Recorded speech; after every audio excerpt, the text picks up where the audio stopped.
Assalamualaikum. The third day in sister house. Finally 3 दिन पूरे होने के बाद अब मैं जा रहा हूँ अपने घर आज के दिन। मगर आप लोग को बता दूं कि 3 दिन मेरे बोरियत वाले भी गुजरे, लेकिन क्या करें, कुछ एक्टिविटी करनी को नहीं थी। अगर सच बताऊं, क्योंकि सुकून की जिंदगी थी और मुझे सुकून की जिंदगी के साथ साथ थोड़ा शोर शराबा भी चाहिए। मैंने पबजी डाउनलोड किया सिस्टर के फोन पे कि भाई पबजी खेलूंगा थोड़ी देर के, जब तक रिसोर्सेज डाउनलोड हो रहे थे। मैंने कहा अभी लगेंगे टाइम, क्योंकि पबजी वैसी हैवी गेम है। मैंने अगर थोड़ी सफाई करके पैकिंग वगैरह कर ली थी, तो जब तक पैकिंग करके फारिग हुआ था उतने में मैंने कहा थोड़ी सी इंट्रो शूट कर लूँ। तो यार 3 दिन मैंने, आपको पता है, थोड़ा सा एंजॉय किया, आपको हर एक चीज़ मैंने बताई। तो ये 3 दिन की सीरीज मेरी आज खत्म होने वाली है। अभी देखिए ये बेड, ये स्विच बोर्ड, जहाँ मैं बैठता था, जहाँ लेटता था, जहाँ मेरा चार्जिंग पोर्ट पे चार्जर लगता था, तो वो सब चीज़ें मैं आपको दिखा दूँ। अभी मैं जाऊँगा नाश्ता करने के लिए। नाश्ते में जो है मेरे पास हलीम मौजूद है, बट मैंने हलीम नहीं खाया। मैंने बहन को बोला कि मुझे हलीम के अलावा कोई दूसरी डिश दो। उन्होंने बटर चिकन बना के मुझे दे दी थी, तो बटर चिकन मैं अभी नाश्ते में करूंगा। मगर साथ साथ थोड़े बहुत काम भी करना था। मुझे उन्होंने बोला कि भाई ये जो टेबल रखी हुई है इसको उठा के रखो सेंटर में, थोड़ी सफाई सुथराई करो, कमरा सेट करो, उसके बाद फिर निकलेंगे अपने काम के लिए। तो मैं नाश्ता करके फारिग हुआ हूँ। नाश्ता करने के बाद मुझे मेरी बहन ने बोला कि अब तुम रेडी हो गए हो तो जाके जरा थोड़ा सा काम करके आओ। तो बाहर निकला हूं, तो मैंने जाके देखा शकील भाई को बाहर बैठे हुए थे, एंजॉय कर रहे थे। वो एंजॉय करते करते मैंने सामान दिया, सामान लेके घर पर आया। घर पे आने के बाद मैं गया हूँ अलमारूफ, वहां से मैंने समोसे लिए, बिस्किट के डब्बे लिए, घर गया हूँ। घर पे जाने के बाद हमने सब निकलने की तैयारी की है। लाफिज, जहाँ सबको लाफिज करा था, कमरे को बाहर निकलो, दरवाजे को। खैर घर पहुंचे हूँ। घर पहुंचने के बाद मैं एंट्री की है। एंट्री मतलब मेरे पास बैग था और इतना एंजॉय, इतना खुश था, शुक्र अल्हम्दुलिल्लाह घर पहुंच गया। घर पहुंचने के बाद मैंने तैयब को बोला कि तैयब चलते हैं यार हम लोग फ्राइज खाने के लिए। फ्राइज खाने के लिए तैयब को लेके वहाँ पहुंचा हूँ। पहुंचने के बाद बाकी वहाँ जो कन्वर्सेशन हुई है, मुलाकात की है, वो सब आप सुने के तुम लग रहा है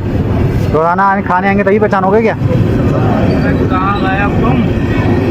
हमने चिप्स कम दिए, हमने वाकई खाने छोड़ दिए। हमने खाना छोड़ दिया, खाना ही नहीं है भाई, दिल टूट गया। बात करने के बाद फ्राइज मेरे तैयार हो गए थे। मैंने फ्राइज खाए हैं। फ्राइज वाकई यार इतने दिनों बाद खाए थे, बड़ा मजा आता। और इंशाल्लाह नेक्स्ट टाइम आऊंगा तो वो हमारे नाजाबाद के रजब बड़े ना मिस्टर मुस्तफ़ा शेख, उनको भी साथ लेकर आऊंगा। तो मुस्तफ़ा भाई आप रेडी रहिएगा, इंशाल्लाह कल या परसों आपको लेके जाऊंगा और फ्राइज जरूर खिलाऊंगा। बल्कि खिलाने की जरूरत क्या है, आप हमें खिलाएंगे, ठीक है? फ्राइज खाने के बाद मैं और तैयब घर पहुंचे। भाई मैंने घर पहुंचने के बाद ईशा की नमाज पढ़ी है, नमाज पढ़ने के लिए बैठा हूँ। नमाज पढ़ते पढ़ते मैंने सोचा यार व्लॉग को एंड करते। पूरा दिन मैंने बहुत ज्यादा व्लॉग बना लिया है, व्लॉग को एंड करूंगा। लेकिन उससे पहले मैं आप लोग को बता दूं कि भाई मैंने हर व्लॉग में, अपने तकरीबन ज्यादातर व्लॉगों में मैंने नमाज की तलकीन किया और नमाज पढ़ी भी है। इस वजह से कि लोग मुझे देखे देखे शायद लोग भी पढ़ना शुरू करें। मैंने कोड भी बताया था, कोड में नमाज की तलकीन भी की थी और ये भी बताया था कि हमारे नबी सल्लल्लाहु अलैहि वसल्लम की आंखों की ठंडक है नमाज। तो आप लोग नमाज को जारी रखें, नमाज न छोड़ें। मेरी कोशिश ये होती है कि व्लॉग में अच्छे से अच्छी हिदायत और अच्छे से अच्छा कंटेंट देने की कोशिश करूं आप लोगों को। खैर व्लॉग को इधर ही एंड करता हूं और इंशाल्लाह मिलेंगे आपसे कल कंटेंट के साथ, कुछ नए एडवेंचर के साथ। अपना बहुत ज्यादा ख्याल रखिएगा। Stay happy